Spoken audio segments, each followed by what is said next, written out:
Now the next thing I want to look at is just a few models of success in this ummah. And the first model that I want to use is Suhaib al-Rumi. And there are many Sahaba, I can choose from any of them because they're all models of success. Suhaib al-Rumi, the reason I choose to take him is, first of all, he was a slave who was stolen in his youth by Byzantines. He was raised amongst the Byzantines and finally escaped from them and ended up in Mecca poor and bereft. But the man was a man of success. He became a wealthy merchant in Mecca very quickly. When the Sahaba were making hijrah, Suhaib al-Rumi made hijrah alone. He thought he was going to make hijrah with the Prophet ﷺ. The Prophet made hijrah with Abu Bakr. He made his hijrah alone. The Quraysh followed him out.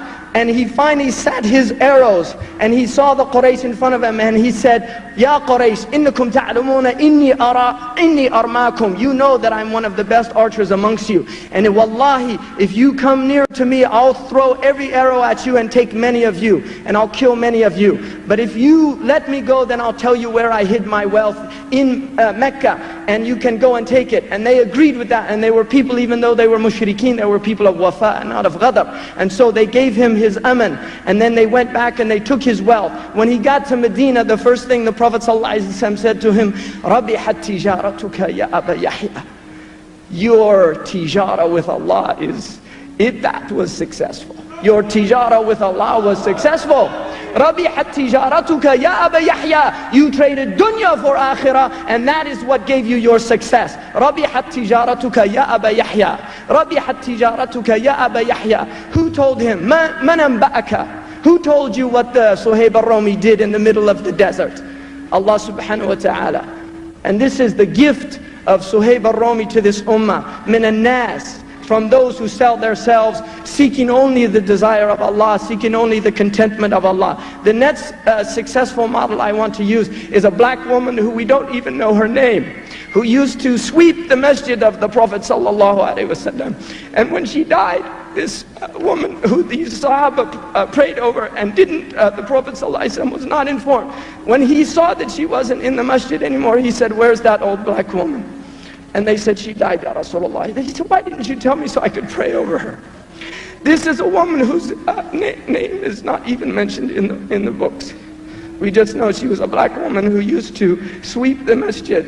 And she was successful because the Prophet noticed her and Allah subhanahu wa ta'ala noticed her. And another one is Zuhud, who was a simple Bedouin who used to come to Medina. And he used to sell things in the souk. And one day Jibreel came and said, "Should I show you someone who Allah loves and you should love?" And he said yes, and he took him out and he showed him this poor Bedouin Zuhair. And he said, "Ya Zuhair." He came up from behind him and he covered his eyes. And Zuhair smelt the scent of the Prophet on his palms. And he said, "Man yashtari hadha al-abd?" The Prophet said, "Who will buy this slave?" And Zuhair said, "Idan tarani kasidan ya Rasulullah." Then you see me that I'm somebody that's not moving in the market. I'm not worth anything. And the Prophet said, "Anta lasta bikasid 'inda Allah." You're not worthless in the eyes of Allah. And he used to say to this man, "Anta badiyatuna wa nahnu hadirukum." You are our desert and we are your city. And so this is another man who was successful in this life and in the next life. A simple merchant that sold simple things from the desert on the streets of Medina.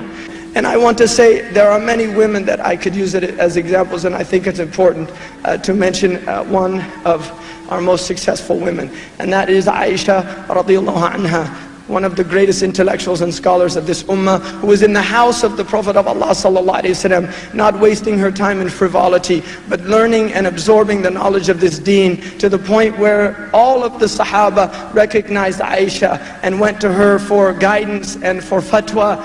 And Fatima, the daughter of the Prophet ﷺ, who is the model of a woman who, again, much is unknown of her life, but we know who she produced. Hassan wa Hussein, Shababa Ahl al-Jannah, the two youth of the people of Jannah, and look at their lives, Hassan and Hussein. And this is a woman who her children are a testimony of who she is. And I will say every single man that I mentioned, behind him is their mother.